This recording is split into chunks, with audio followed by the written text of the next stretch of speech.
What up, Eagle Talk fam? Hey y'all, how y'all doing? Listen, welcome to episode number 88. 88. Look, we have been doing this for 88. Actually, it's more than 88 episodes because it took us a while to get our mind right and actually start recording our talks that we did on Instagram. But 100 is going to be a celebration. So Corey keeps saying that. Like, are you taking us somewhere?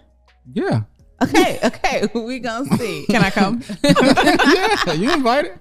Look it. So y'all, we are here with a special guest. Very, very special. For today's conversation because we got so much great feedback on episode 82. Mm-hmm. If you haven't checked it out, it was working on your business instead of working just in your business. Mm-hmm. And one of the big things that we talked about is hiring a who and bringing the right people on board with you just to help you do what you need to do. So today, y'all, we are introducing you to a major player, major key to not only Eagle Talk with Team Lewis, but all things Rosemary and Corey Lewis. So instrumental, our girl, Kimberly Howard. It's me. Before we even introduce Kim, let me start off in saying that Kim did not want to do this episode with us. She likes being behind the scenes, but we had to get her in front of the camera because this is a really good example of how the who's can make your business and things go like it's supposed to go. Yeah. So Kim, why don't you share a little bit about like how we met from your perspective? Oh, I get to tell the story? You get to tell the story about how we met and how we are at this point we're at now, right now. I feel like sometimes like you hear a story so many times that the person's version that you've heard becomes your version. Right, so, you know. I'm actually excited to hear your version. Well, here's the version. She doesn't know how we met the first time because she ignored me. I remember it was Camp Gladiator. Yeah. So look, let me give you my version because Kim don't know. But is that really how we met? That's just your first impression of me, actually. Okay, no, I waved and I was like, hi, and you kept going. So y'all, we live in far north Dallas suburbs, and you know, it is becoming more diverse and more colorful, right? But at the time, I probably met Kim for the first time somewhere in between 2015 to 2016. And I saw her and I recognized her because Kim has a look, right? She has dreads. Like I knew that I'd seen you before and I probably saw you at church. So we were at Camp Gladiator. It's a workout thing. It's 5:00 in the morning. And normally, like, I'm the only black girl there, but I went to a different one this day. And lo and behold, I see Kim and this other black girl. At 5:00 in the morning. It don't matter. Like, black folks, what we do when we see each other across the room? We migrate, okay? It's like, especially when it's a whole bunch of people. Y'all, so Kim, first of all, she had 15-pound weight. So I was already... What do you call it? Intimidated. Right. I was already intimidated because I had like 8-pound weights. But I'm like, you know what? She's strong. She running. And she was doing laps. Like I was doing my circuit exercises and she was doing laps. And then, you know, we weren't ever running at the same time. So I'm trying to hurry up so that I can run with her and be like smiling like, hey, y'all, she looked at me. The shade. Did I really look at you? Because I feel like this story is growing as you tell it. Okay, all I'm saying is I kind of remember hearing about the look. Thank you. Oh my gosh. All I know, and Kim, you have been my friend now enough when I meet strangers. Am I kind of forward with strangers? Absolutely. Okay, so am I not? But still, but you also not rude. You were low key rude that day because you just kept running and all that. I think she was sleepy. Thank you. 5 a.m. Okay. Well, she looks pretty determined on her workout. So I don't know if she was sleepy. However, as fate would have it, we joined a life group to learn about Jesus. And lo and behold, who walked in the door? Kim and her husband. I was like, oh, riddle me this. Like she know about the Lord, but she wasn't speaking to me about that. But you have redeemed yourself. Yes. Goodness. And now you're my person. Yeah. In a lot of ways. Yeah. So how do we even talk about Kim? Kim has so many roles. Well, let's let Kim talk about Kim. Okay. Kim, who are you? Great introduction, by the way. Right. You probably don't want to be my friend now. Nah, she's solid. She's solid. I'm Kim Howard. With my husband, we own Willie and Kim Photography. I worked in education for 15 years. And then this year, going into my 16th, I get a call like 2 days before I'm supposed to report back to work after having the summer off. Literally. And Corey and Rosemary, like it felt real official because it was like on a Zoom call. Like it wasn't just a phone call or a FaceTime. Like, but the funny thing is, me and Kim, my friends, so I was probably like, okay, girl, I'm calling you back. I'm about to jump on this Zoom. And then it was us on the Zoom with you. And you all just kind of shared your vision for Eagle Talk, for Rosemary the Realtor, for the Lewis group, all the things. And my understanding was that you all were so busy with the work that you do that puts food on the table for your families and growing those things, that then this passion project on the side, Eagle Talk, needed somebody to be like in it day to day to help it run, to help it grow. And it wasn't just Eagle Talk. It was things. All the things. Because I mean, while we see like the real estate business, like there's so much business going on, so many different moving pieces. And so you all trusted me to come in and be the person that helps move all those pieces. Yeah. And you trusted us to quit your job. Well, let me say this. Kim, we were in Life Group last Friday, and we were just doing our check-ins. And I think at least 3 out of 4 of us mentioned Kim. Yeah. Right? Oh, yeah. And not just me and Corey, like people in the room, like, man, I'm so grateful that Kim had me read the Bible. And I'm so grateful that Kim did this with me or prayed for me or whatever. So you definitely are just that type of person that naturally you are a helper. Have you always been like that? Yeah.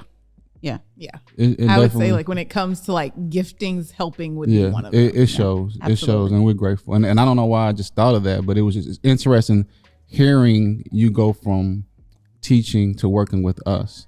But I think in the room that night, it was interesting to hear people speak about you, even though you wasn't working with them. Yeah. Does that make sense? No, absolutely. Like this is naturally who you are. So that brings us to how we got here. So which that was really uncomfortable for me.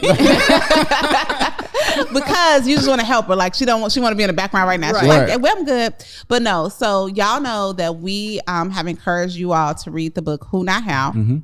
And we were introduced to this book earlier in the year from our pastor. And Kim, you actually read it too, right? I have not read it. Oh, you didn't read it? No. Oh, listen. I was in the middle of something else and I was like, I'm not getting off track with another book right now. Okay. Yeah. Oh, Who Not How was amazing. Okay. So anywho, y'all, Who Not How, the book, it really talks about the fact that most people go wrong because when they have a problem or a goal or something that they're looking to solve, that the question that we ask ourselves is how am I going to accomplish it? Mm-hmm. When the real question should be who am I going to, like, who do I know? Who can I reach out to? Who can I network with? Who can I hire to help us accomplish this goal? So from the inception, I want to say, I remember one of our first collaborative efforts of working together when I was on a real estate team and I left the team.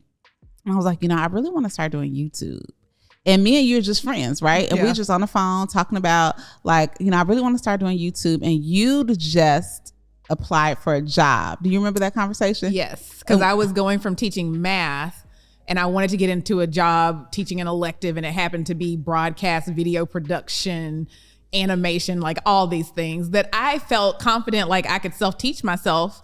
And so in order to get the job, I made a video because I was like, it's a video production job. Why not apply with a video about who I am and take a chance on me? Yeah. And so like you were saying that, I was like, did I ever show you this video I made to apply for this job? And I was like, no. So she sent me the video. I was like, be you hired?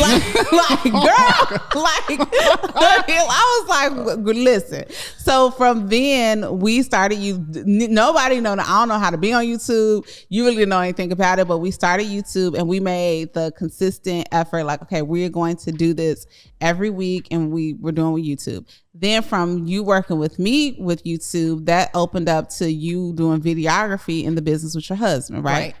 And then from there, Kim is just one of those people where if you have an idea you were like, man, I think, like I want to see like smoke and lights and then I want like Lil Jerry to come out and sing. And then she's like, okay, Lil Jerry is free at 2. Like she's like, coming up with it. I reached out to Lil Jerry. And then you're like, that's it. Or she'll draw it out. And it's like, that's even better. Like that is what I was thinking in my head. Right. So when we started Eagle Talk, I think that you just did you volunteer or voluntold to help us? Yeah, I don't know. Yeah, I don't know how it happened. No, I think she volunteered in the beginning to help us with the Eagles. Yeah, because Kim is also the type of person where like she don't want, like it grieves her if she see you doing something raggedy.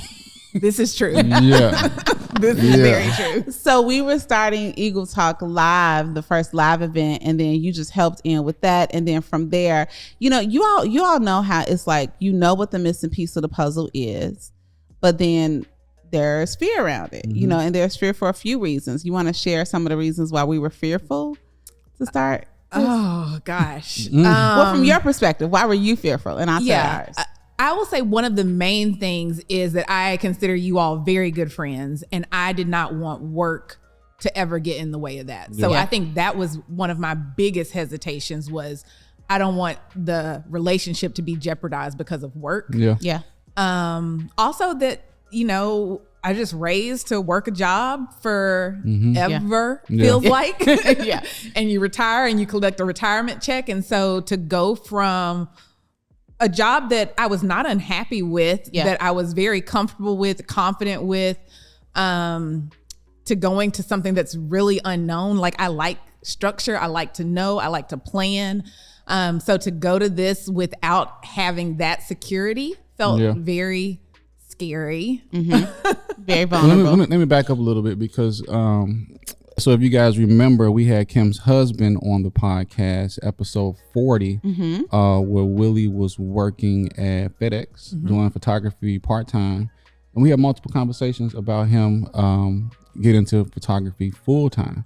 So not only did he do that and become very successful at it, now it was Kim's turn. Yeah. So in their household, they went from 2 employees to 2 entrepreneurs in a 2-year period. So I love that you, and that was scary too. That was like I feel like Willie probably would have left FedEx a whole lot sooner if I hadn't held him back, because I was not ready to take that leap. Yeah. And I think also the fact that he had taken that leap and we've seen success in our business gave me like additional courage and confidence to take this on. Yeah. So just even from a friend standpoint, I remember it was 2020 because we made queso on a grill. Remember that? We made queso on a grill, but y'all came over one Sunday and we were like, okay, we just really want to talk to y'all about your business and like what it is. And Willie was still full-time at that point, and we like really just kind of drummed down, came up with the plan. But even then, like if God would have told me that not only would he have come out and be working full-time after that conversation, but then you would come out and have the flexibility to work with us and work y'all's business, and that we would be, a part of that process in the way we are. I'm like, oh, nah, no. So let me tell y'all from my perspective what was quote unquote scary, because me and Kim have worked together really well. I'm like a ball of, like, me and Corey are hot freaking mess. And it takes a special person, because I'm such a squirrel. Like, I'll be talking to you about like, okay, this is what I think I want to do. Oh, and by the way, I forgot to tell you that I'm doing back to school thing. So I need some help. Wait, like, is that serious? That's so serious. Oh my God. That's so serious. We live, y'all. I feel like every time we have a conversation, like I need to be taking notes because I'm gonna miss something. Seriously, I have this speaking thing that I need to do. However, but Kim is like she's a task person and she's able to do it. So long story short, I knew that Kim was the person, but A, wanting to protect the relationship, and B, also wanting to make sure that from our perspective that I wasn't hiring Kim because she was my friend. Right. And that's one of the number one rules. When you're choosing your who, you need to choose your who based on their skill set. Like we have been in situations before where we've needed help and we just pick the closest warm body to help us, because we need help. And it's kind of like, okay, well, I'll train them along the way. And while, yes, we are, we're all, it's ebb and flow figuring out what this looks like. we definitely did some stuff before. Like before I was like, okay, I need you to take the DISC assessment. And if y'all haven't done the DISC assessment, I highly encourage you to look at it, especially when you're hiring. And especially when you have contractors that you work with, to know where they fall out on the personality scale and where their strengths are, because it was important to me that Kim was opposite of where Corey and I were, right? Because if we both were super analytical, we would just be sitting here all day looking at the facts and not making a decision, right? Yeah. Or if we both were high drivers, like we have to be direct all the time, then we would mess up and leave all the details. So making sure that all of that made sense for us in this situation was something that we did. But then we also prayed about it. Yeah. Like, and I'm like, okay, I need you to pray for you. And if you say no, I completely understand, because I need you to pray so that I'm just not so excited of what can be that I'm missing any red flags that God is saying. Mm-hmm. Because most people say do not do business with your friends. Yeah, they do. But you're 100% correct there. I'm thinking about the episode with Rob. I was watching it last night, and he made a really good point when he was talking about transitioning from the military to barbering. Mm-hmm. And he was like, I had to go all in because I'm 37 years old. I'm pretty much on my second career. Yeah. Right. So whatever I do, it has to work. I can't afford for it not to work. So I think that even us thinking about Kim for this role, not this is your second career, but we needed to make sure that we were going to make it work. Exactly. And then too, for us, it was like we had such high hopes for Eagle Talk and things that we wanted to do outside of our real estate business. But if we were not willing to invest, mm-hmm. knowing that we didn't have the skill set, like we could have developed the skills, right? But I still be on YouTube trying to figure out how to make a flyer, know? And Kim has just taken it to the next level. So and I think also something about that, like I can't remember if I was reading or watching a video or what, and it was like how a lot of times we invest time in getting better at things that we're not good at, like going to learn them, as opposed to investing time getting better at the things that we're good at and making those things amazing, and then figuring out who can do the other things that I'm not crazy about. Like spend your time developing and pouring into what you're really good at, as opposed to something that just has to get done, that you might have a who that can take care of those things. Yeah. No, I love that. And from an entrepreneurial standpoint, I think all the time, right, that it's difficult and it's scary to make your first hire. Like we brought Kim on full time, but before we did, like Kim did a lot of contract work for us. We have other contractors that, do video and, handle social media marketing and all these different things. But making those first investments are scary, right? It's overwhelming. But the fact that I don't have to worry, I think about, we just had an event a couple weeks ago. And it was nice for me to come to the event and all I had to do was show up and run the event, because you handle all the back end logistics, which made it so much more. Like now the best use of my time and my gifts is to interact and engage and host with the people. But if I was worried about the sponsors, then I wouldn't have been able to do that. Right. Yeah. So let's talk about just people maybe in our position that need a who.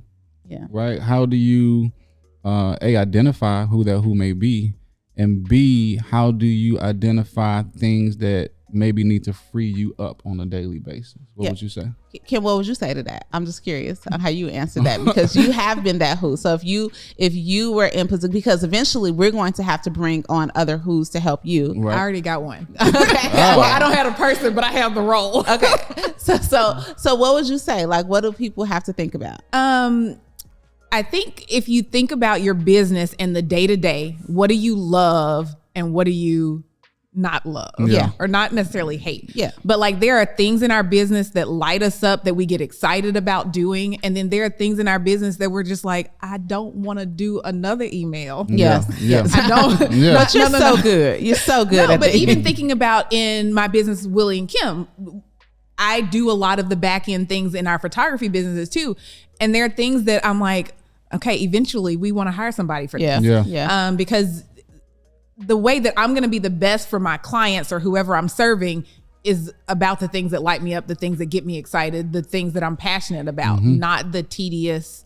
And, the tedious might be somebody's thing, somebody's jam. Yeah. Some of that is mine. But I think if you evaluate the things that you love, the things that you don't love so much, those things that you don't love so much, is there a who or a role or a position that you could offload that to someone else to take care of? Yeah. And here's one thing that I think is great to say, totally not in my situation in most things, is that also understanding that the who they're not going to do it the way you do it. Yeah. Because they're not you, right? They're not gonna, because as great as you are, Kim, there are some times when we look at stuff and I'm like, okay, I would say a little bit more like this. And it's like, okay, like, yes. And because your personality, like, that's why it was important that your personality type was a certain way, so that we could have that feedback and you just, you want to get the task completed. But I think that for a lot of entrepreneurs, a lot of people, and not even just entrepreneurs, a lot of mamas like, daddy ain't gonna make his sandwich right. Well, you know what? If your son got to peel the crust off his bread when he get to school because daddy forgot, it's okay. Yeah. You got to take a real hot shower while daddy was making lunch. Yeah. So I think that's something to be said, is that I think a lot of times we hold things close and we don't want to let it go. But are they going to do it good enough? Now, we don't want to pass off, and now people are doing a poor job, because I've had that happen too, where I've had someone in a position and they weren't the right person and we've had to have a critical conversation. But are you going to do it to the standard that is acceptable for what we need? Because like you're saying, my gifts are better served in a different capacity. Yeah, I want to speak to the fact of to a lot of people in business on learning this principle, these facts early in business. Baby, because you will waste so much time. You waste a whole lot of time. Stuff that you in your 10th year, but if you could have made this correction in your second year, how much you could have just scaled. And I'm gonna say this, honey, not only will you waste time, how often are there things in business that we like I see people all the time like, oh man, I've been wanting to have a YouTube channel, or I had an idea to do X, Y, and Z, but I never did, because their skill set, they had the idea, right? They're the innovator. They are the thinker. I had the idea to do it, but since I didn't have the skill set, the idea died in my head. As opposed to being like, okay, so, I want to do X, Y, and Z. This is what I'm good at. Now, who is going to take this ball and run with it so that we can execute together? Because a lot of y'all, you know what I'm saying? Like, so many things, like, I'm thinking of people like I a great cook, but never had a commercial kitchen, because you never asked the people at the church if you can cook in there. You know what I'm saying? Like, that was the who to get you to the level that you needed to get to, but we were reluctant and unable to do it. Yeah, and a lot of times too, it's just real small tweaks, right? You don't have to bring on a full-time hire. Yeah. Again, I was about to say, you don't need a full-time person, right? It can be kind of like we did with Kim in the beginning, contractually, right? Or per event, or just per task. Or finding a good VA. Yeah. A virtual assistant can offload. I mean, if you're specific and know what you want to get done. Yeah. And that's something that we did, because I had a virtual assistant anyway. And when you came on, I was like, well, no, we still gonna have him, even though you have the capability. And let's be honest, you will do it better than the VA. I'm just saying, you would do it better than the VA. Because, and I think you would do it better. When I say better, because we have a great VA. Yes. But when I say better, is it would quote unquote save you time in the moment, because you get what we need to get done. So sometimes explaining is not to cut you off, but but when you bring that person on, that person can like train or support that VA and let them know exactly how the team wants it exactly done. And that's been a growing process for us now. Like, you all are absolutely the visionaries. You know what you want, and then that's communicated to me, and then it has to be communicated again. And so that's something that I've grown in just in this time, just communicating expectations and what we want, and trying to figure that out. And I get frustrated in doing it yourself, because you could do it yourself, but that's not going to be the best use of your time long term, right? So Kim, so here is a question that we don't ask, and this is a little bit of a vulnerable question. So the book Rocket Fuel, we highly recommend reading it, but a lot of the visionary is the person that's out front. A lot of times the visionary gets the credit. Like, people tell us all the time, like, boy, y'all doing it, man. Like, oh, y'all. And we like, listen, let me tell you something. You weren't here the last time we recorded. It was so raggedy. And Corey kept telling our guests, like, normally Kim is here. I sure do. He kept telling them, I ain't got no problem in telling them. Normally Kim is here. Normally Kim would be telling you to do this. Normally. But I imagine that, I don't know. Is it tough being that person supporting the person that's out front? Because I think that a lot of people do have the gift to be the supporting role, and they don't want to be the front row, but they also, I think that's a tough spot to be in. Even as a wife, I think it's sometimes to, be the supporter, or even in relationships you have that. So what does that look like? What would you say to someone who is your role? I think I'm newly stepping into this role. I think growing up, I was a leader, and not to say that I'm not a leader now. Because you're definitely a leader. Let's be clear. I was in the front a lot. Okay. I think I have more recently come into the role, or accepted, and actually really enjoy being in the background. I have accepted that one of my spiritual gifts is helping, creating, teaching, and those things serve me very well in the role that I am in. I believe in y'all's vision. I believe in my husband's vision with Willie and Kim Photography. And everybody can't be the chief. Yeah. Like, a chief is only good if there are Indians too. Like, yeah. right? Yeah. I think about David in the Bible and Jonathan. Yeah. And how much Jonathan did things to help David to get to the points where he was, where he was, in a position to be king, where he was not dying at the hand of Saul. Like, he helped. Yeah. Like, those people are needed. Yeah. And I don't know. I have just embraced that I get to be a helper.